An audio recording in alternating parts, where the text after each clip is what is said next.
Hello friends, welcome to learn India. This is audit officer Dev. चलिए आज का topic शुरुआत करते हैं एक कोटेशन के साथ में।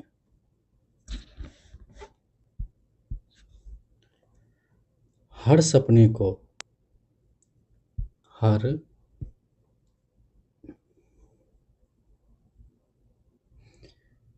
हर सपने को अपनी सांसों में रखो, हर मंजिल को अपनी बाहों में रखो। हर जीत आपकी है ए दोस्त, हर जीत आपकी है ए दोस्त। बस अपने लक्ष्य को अपनी निगाहों में रखो, बस अपने लक्ष्य को अपनी निगाहों में रखो।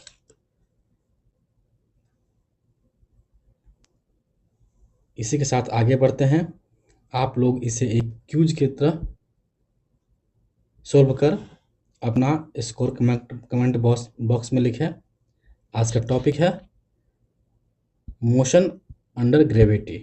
ओके, क्लास में ले रहा हूँ Dev. Okay, next.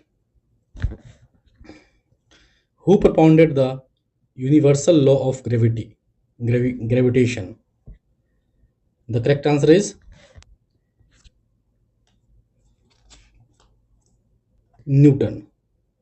The correct answer is Newton. Newton ने गुरुत्वाकर्षण के नियम दिए थे। तो ये बताइए कि मैं फर्स्ट क्वेश्चन आप लोग से पूछना चाहता हूँ कि न्यूटन्स कहाँ का था? कृपया इसको सही उत्तर कमेंट बॉक्स में लिखें, ठीक है। एंड न्यूटन्स का सेकंड लॉ था लॉ ऑफ, सेकंड लॉ क्या था? Law of speed. Okay, and first law क्या था? लॉ ऑफ ग्रेविटेशन, जो अभी हम पढ़ रहे हैं। जी का मान अर्थ पर कितना होता है? 9.8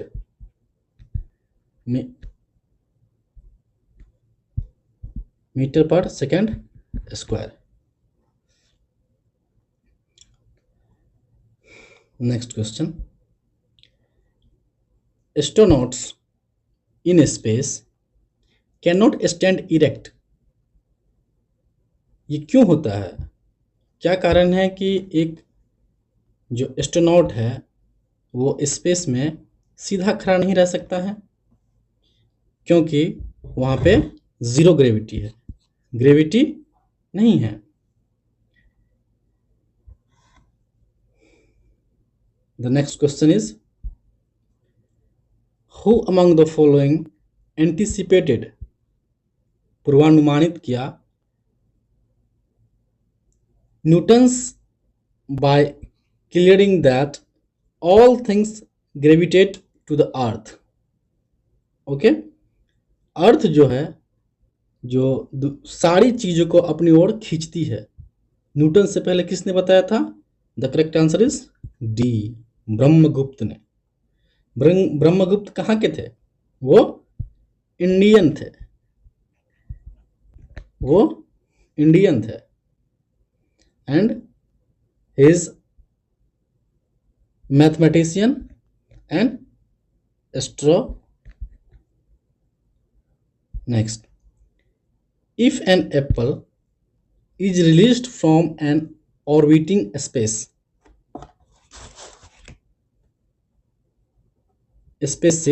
it will, क्या होगा जब हम एक एप्पल को एक स्पेसशिप से उसे रिलीज करेंगे तो क्या होगा?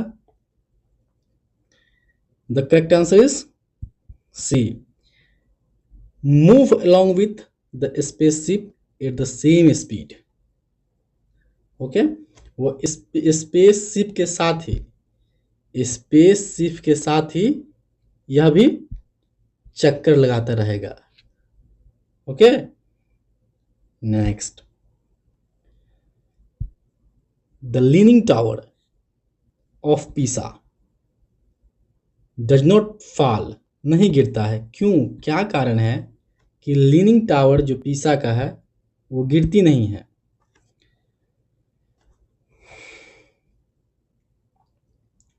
कारण वही है जब हम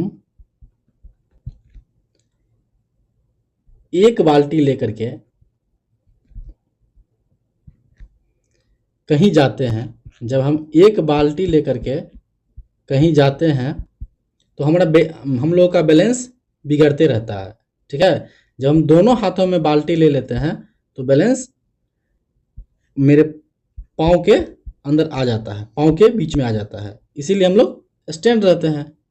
बस यही कारण है कि लीनिंग टावर गिरती नहीं है।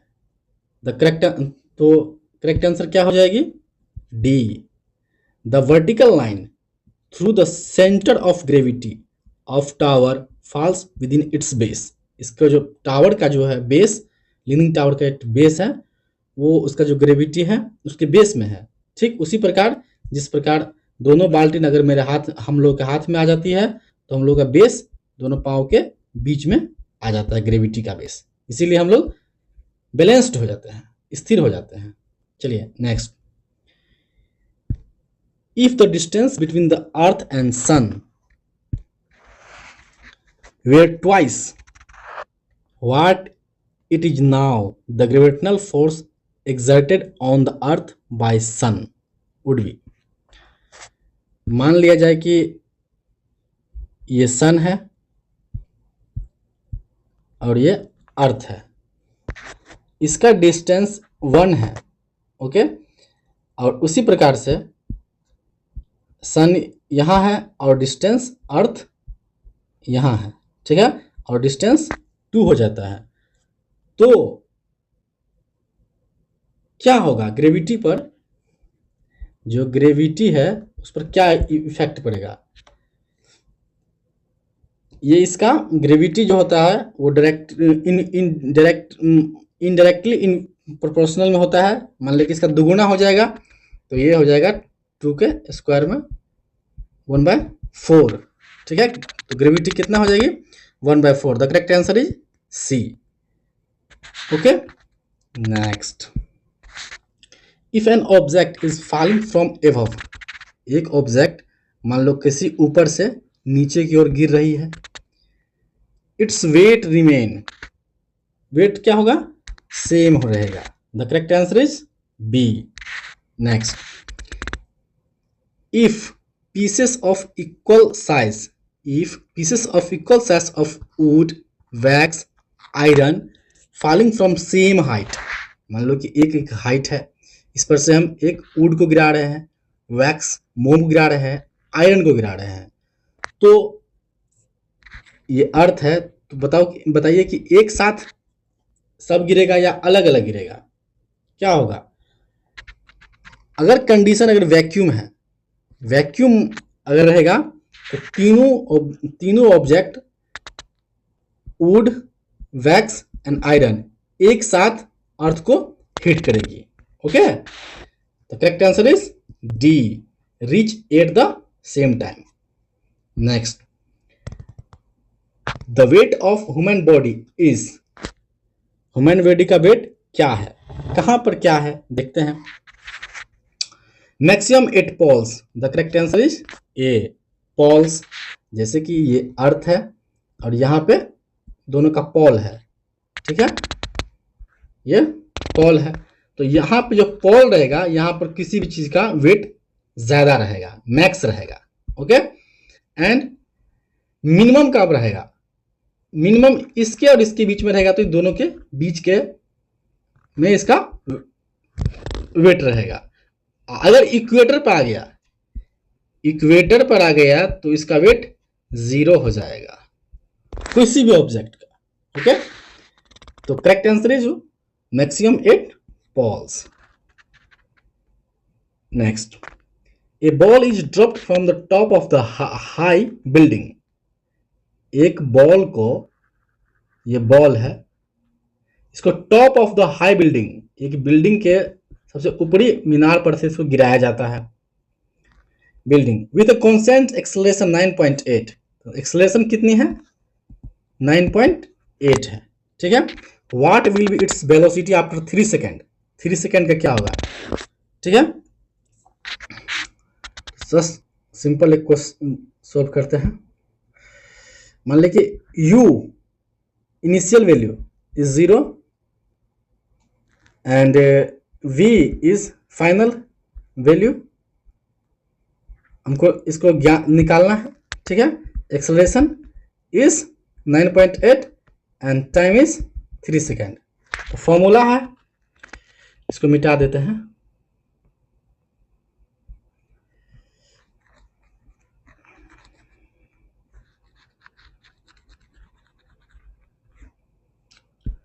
फॉर्मूला होती है कि v minus u by t equal to a acceleration. तो मेरे पास फाइनल वैल्यू निकालनी, ज्ञात करनी है। तो करेक्ट, तो v u 0, किसी भी टॉप पॉइंट पे रहेंगे तो उसका वैल्यू क्या रहेगा, 0 रहेगा। और t 3 second, acceleration is 9.8 second, then v बराबर 29.4। Okay, the correct answer is C, 29.4। Next, if the radius of earth का जो रेडियस है, ओके, ये हुआ अर्थ का radius, were to shrink by 1%, इसको हम छोटा कर दिया जाए, इसको रेडियस को ये 1% श्रिंक कर जाती है, its mass remain same. Okay, mass जो है अर्थ का वो सेम रहती है। The value of g on the earth surface will what happen. Okay, तो क्या हो जाएगी, वैल्यू इसका इंक्रीज कर जाएगी। द फॉर्मूला ऑफ जी का जो ग्रेविटी फोर्स का जो फॉर्मूला है, ग्रेविटी का जो फॉर्मूला है वो G M by R square. Okay, तो जैसे ही आर कम हो जाएगी, आर श्रिंक कर जाएगी, तो क्या हो जाएगा, जी का मान इंक्रीज कर जाएगा, बढ़ जाएगा, ठीक है। और कितना परसेंट के साथ में, 2% साथ में। The correct answer is B. Next, weightlessness is, भारहीनता क्या है, भारहीनता जहां पे भार महसूस नहीं हो।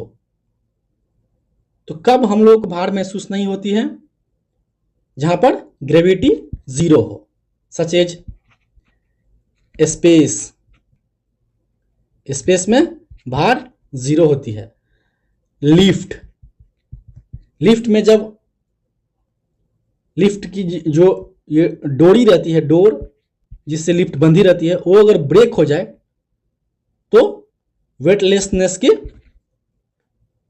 अनुभव होती है और हम लोग लिफ्ट के रूफ से, छत से टकरा जाते हैं। इसका सब कारण क्या है, जीरो ग्रेविटी, वेटलेसनेस।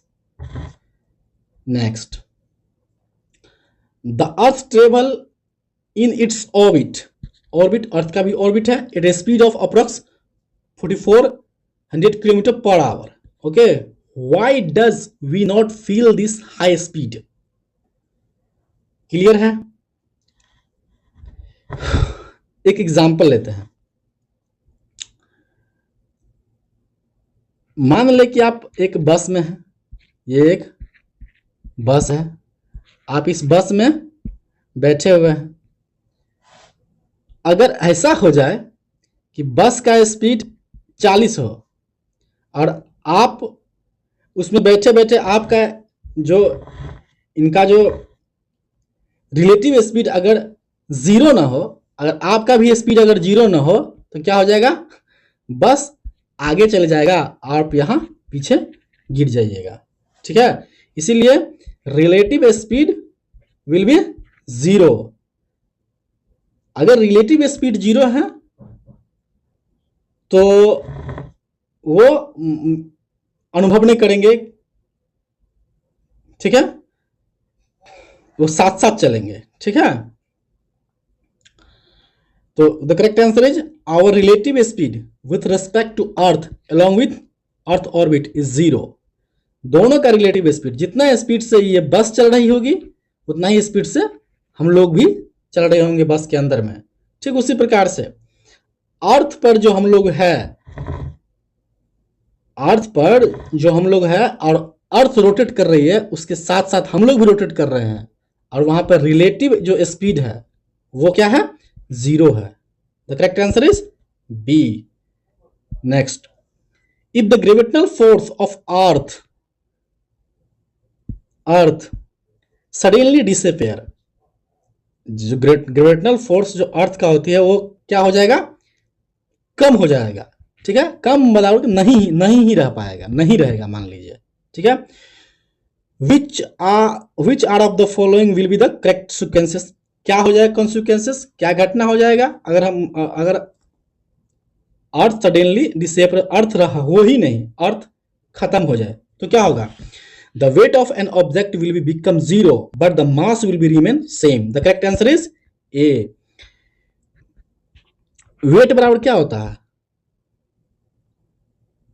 वेट बराबर जी इंटू एम होता है, तो मास गुने जी। ठीक है, तो वेट क्या होता है, ये वेरिएंस, ये चेंज होते रहता है। ठीक है, ये चेंज होते रहता है, लेकिन मास क्या होता है, मास नो चेंज, मास चेंज नहीं होता है। ठीक है, तो जी का मान अगर 0 हो जाएगा, ठीक है, तो मास में कोई परिवर्तन नहीं होगा। The correct answer is the weight of an object will become 0 but mass will remain the same. The correct answer is ए।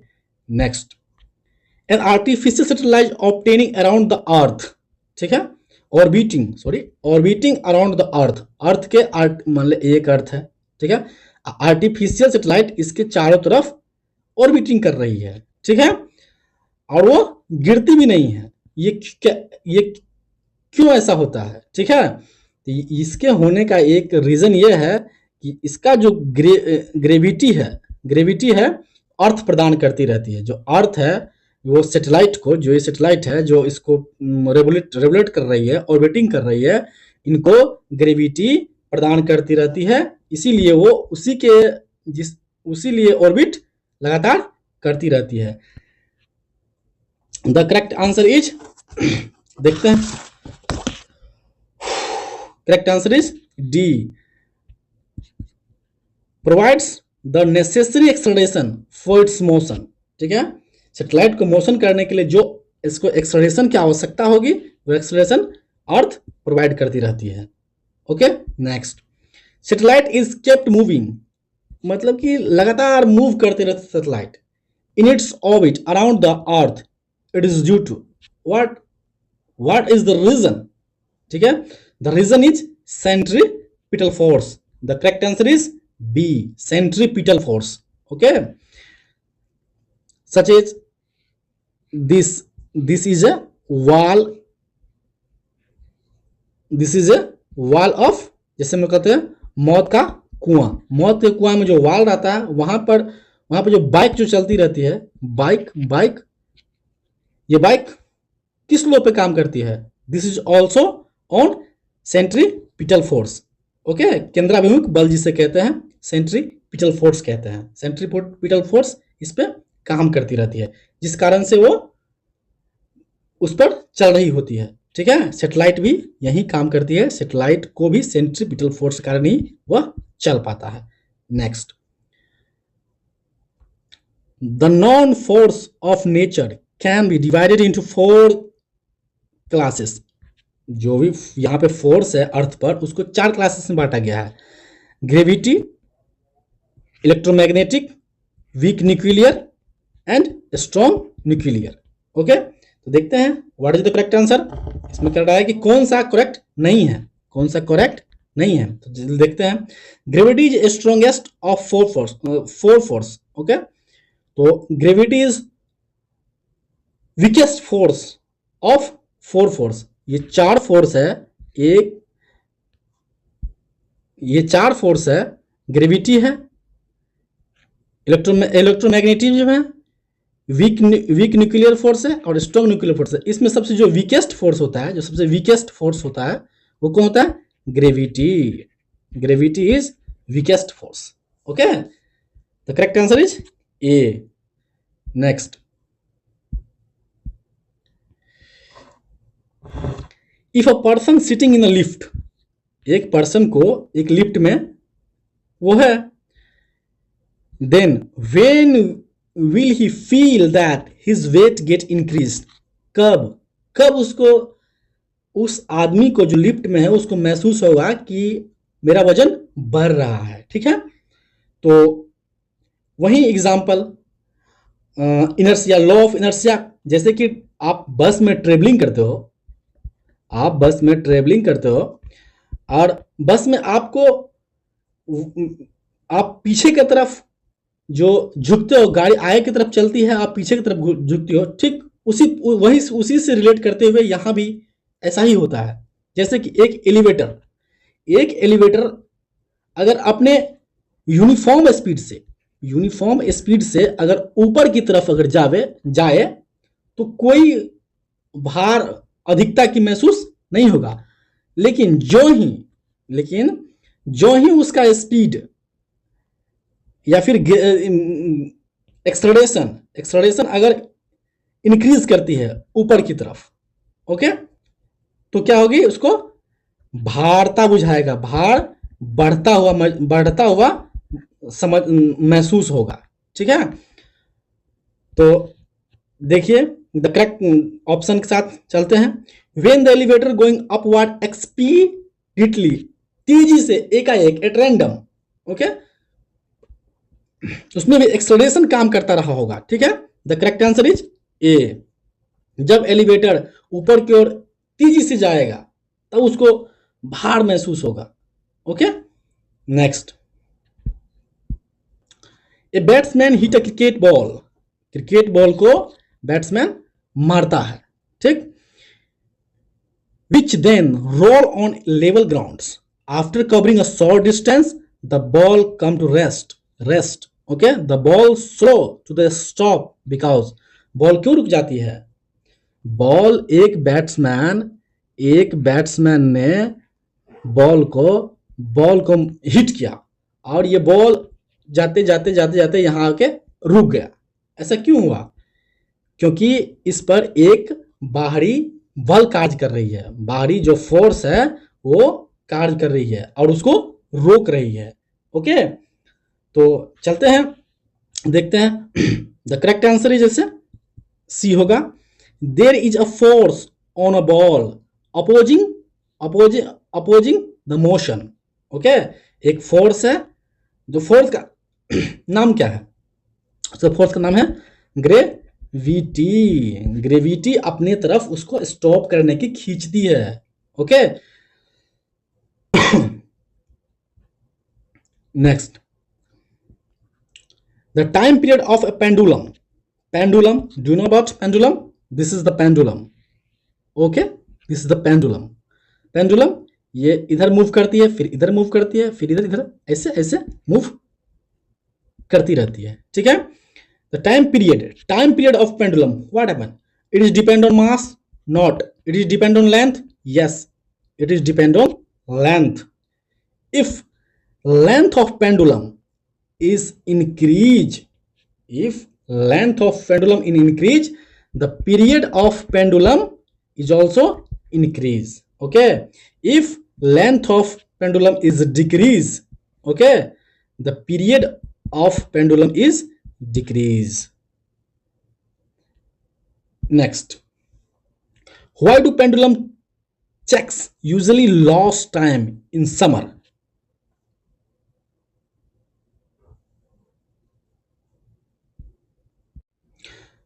ये टाइम को क्या करती है? लॉस करती है।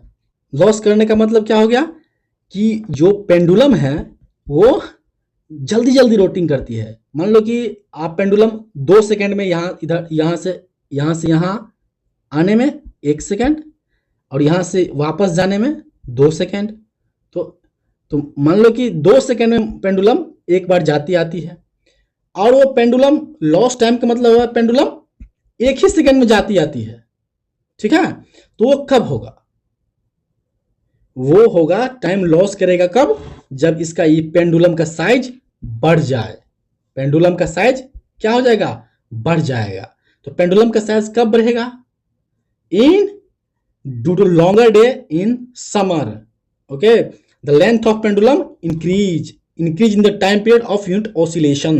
The correct answer is C, the length of pendulum increase, okay, the increase the time period of units oscillations, oscillations का दोलन क्या हो जाएगा, इसका क्या हो जाएगा, लॉस कर जाएगा, वो जल्दी जल्दी जल्दी जल्दी जल्दी जल्दी क्या करेगा, मतलब कि दोलन करने लगेगा, ठीक है, टाइम लॉस करने लगेगा। Next, A pendulum clock can run faster in summer, same concept है, जब पेंडुलम की जो ये साइज है ये छोटी हो जाएगी, ये छोटी हो जाएगी तो क्या हो जाएगा, ये तेजी से करने लगेगी, लेंथ इसका जब घट जाएगा तो ये इसका पीरियड ऑफ पेंडुलम जो है वो शॉर्ट हो जाएगा, क्या हो जाएगा, शॉर्ट हो जाएगा, छोटा हो जाएगा, ठीक है, वो जल्दी जल्दी जल्दी जल्दी जल्दी जल्दी ये क्या करेगी, होने लगेगी। तो शॉर्ट कब होगा, in winter session, okay. Next, earth escape velocity, earth escape velocity, do you know about escape velocity, let's understand. मान लो कि एक पहाड़ है, ठीक, आप मान लो कि इसमें एक इसका स्पीड रहता है कि हाँ अगर 40 के स्पीड से आप जाओगे तो ये पहाड़ को आप क्रॉस कर पाओगे, अगर 39 रह गया तो ये यहाँ पे इसको क्रॉस आप नहीं कर पाओगे, ठीक उसी प्रकार से अर्थ का एक एस्केप वेलोसिटी है 11.2, okay. Next, a girl is swing on a swing in a sitting position, मान लो एक गर्ल्स है, एक स्विंग मतलब झूला, एक झूला पर वो बैठी है गर्ल्स, ठीक है, ये झूला है और झूला पे एक गर्ल्स मान लो बैठी है यहाँ पर, ठीक है, ये गर्ल्स यहाँ पर बैठी है, अगर ये झूला पर ये खड़ा हो जाती है, एक झूला है और झूला पर यहाँ पर वो खड़ा हो जाती है, ठीक है, तो क्या होगा, तो फिर वही कॉन्सेप्ट पेंडुलम की तरह, पेंडुलम की तरह इसका जो लेंथ जो हो गई, ये लेंथ क्या हो गया, ये कम हो गया, जब लेंथ कम हो जाएगा तो क्या हो जाएगा, ये शॉर्टर हो जाएगा, लेंथ ये छोटा हो जाएगा, ठीक है, सिटिंग पोजीशन पीरियड क्या हो जाएगा, इसका जो इसका झूला का जो पीरियड होगा वो छोटा हो जाएगा। पेंडुलम क्या है, पेंडुलम भी तो एक झूला ही है, okay. Next, what will happen if an object is thrown into a space with the speed of 8 kilometer, just previous question, okay, तो आंसर टिक कीजिए, आंसर क्या होगा, it will